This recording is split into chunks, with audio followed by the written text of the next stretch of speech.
Good morning, YouTube. PPS back. It is the 1st of December.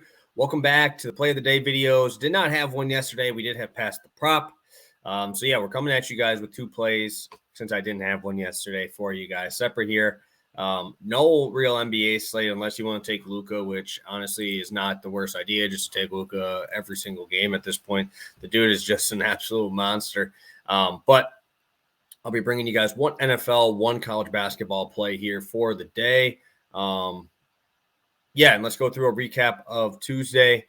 Unfortunately, we are 1-2 to start the NCAA season. Not the way we want to start it, but one bucket away from cashing Iowa team total. I feel great about the read. Would not change a thing. Obviously, free throws, missed layups. Pretty much everything comes back to bite you when you're only missing it by a bucket. So a lot of things that we could have hoped for. But I thought Iowa played extremely well, right? They pulled away late. I don't think they covered. I think they got hooked on the cover there. But Iowa looked in complete control. I really liked the spot and would go back to it if I had to. I think they scored 40 in the first half. So definitely on pace there. But, hey, we got to be better. And today I feel really great about the spots. So if you guys could, please smash that like button and subscribe to the channel if you haven't already. And this is going to be the only place where I have plays today. I'm going to be a little bit more busy today. So I won't have an article out. We're 3-0 on our last 3 Pine articles, which is awesome. Giannis came through for us as the biggest play of the day yesterday. So pumped to get after it again today. All that jazz aside, again, first of the month, always say if you guys want to jump into my VIP and stuff like that, I don't promote it much, but if you do, we do have our Patreon that obviously works the best on the first of the month. If you want to jump in on that, DM me over on Twitter. We'll get you all set up, and let's get after it.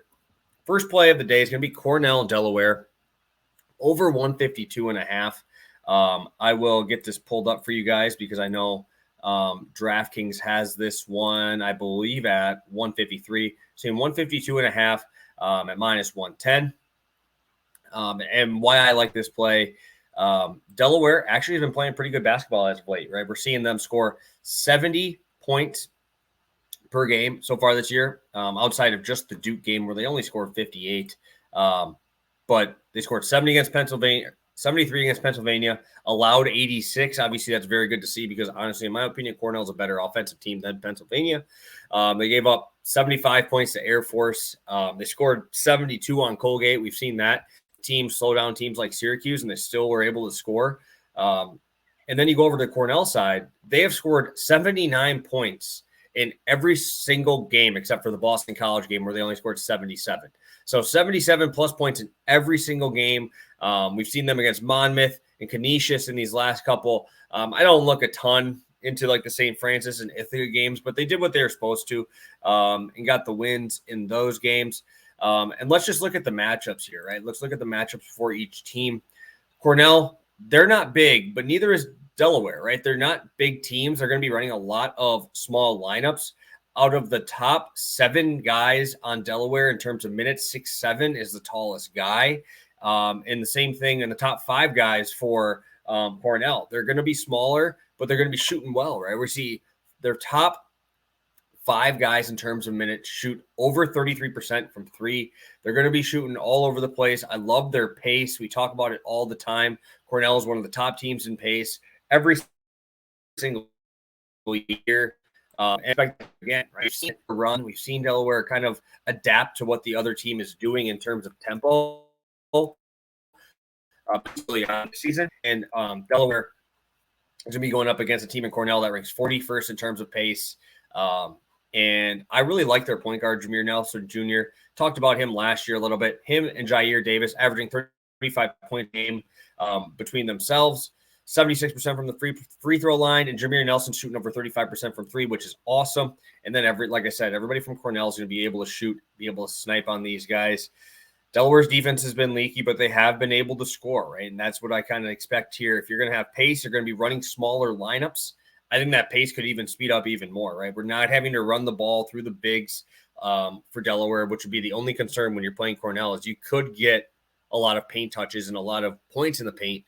But Delaware is not that type of team. They're smaller, and they're going to want to run. And I think that we're going to see the Cornell pace push through here. Sign me up for over 152.5. It's 153 on DraftKings, but go over to FanDuel. It's the best line out there so far. All right, guys, we're going to switch on over to some NFL. I don't do NFL plays much on here just because we have passed the prop, and I usually do them on Wednesdays, but I did two NBA ones yesterday. So let's get cooking over there. And I'm going to go to Dawson Knox over 32.5. Receiving yards today, minus 120 on DraftKings. I did not shop this one as much as I did for the Cornell spot, but I do really like this matchup. I expect Bill Belichick to take away Stephon Diggs.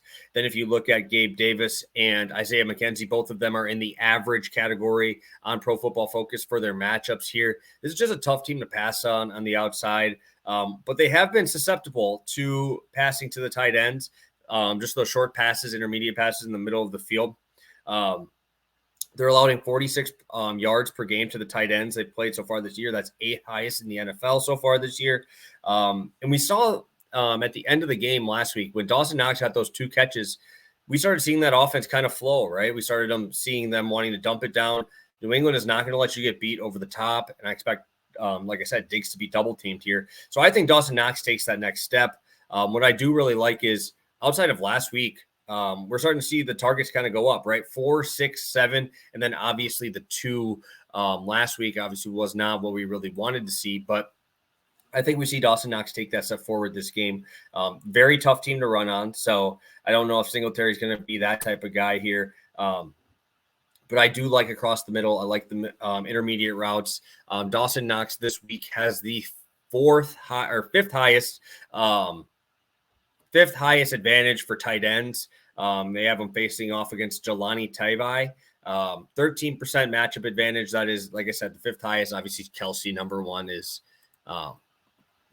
It's just inevitable at this point. But we know Dawson Knox has the ability for yards after the catch as well. I think that 3.5 catches at plus 125 isn't a bad number, but I do like the yak option here for Dawson Knox to get there. I think that they're going to have to. They're going to have to make somebody else a priority if they're going to take away Diggs. And I don't expect Belichick to allow that. Diggs, huge game in this one. So sign me up. Dawson Knox over 32.5 receiving yards at minus 120. This is DraftKings. There might be better lines. If you do have better lines, please drop them in the comment section. I'd appreciate that. Just a little bit condensed for time. So I just locked it in on my book. But if you guys do have another better line, drop it there. I really appreciate that. So if you guys have any other questions, shoot me a DM over on Twitter at Player Props. And we'll be coming at you guys tomorrow for Pass the Prop at noon. So have a good one, guys. Best of luck on all your bets tonight. And let's crush this slate.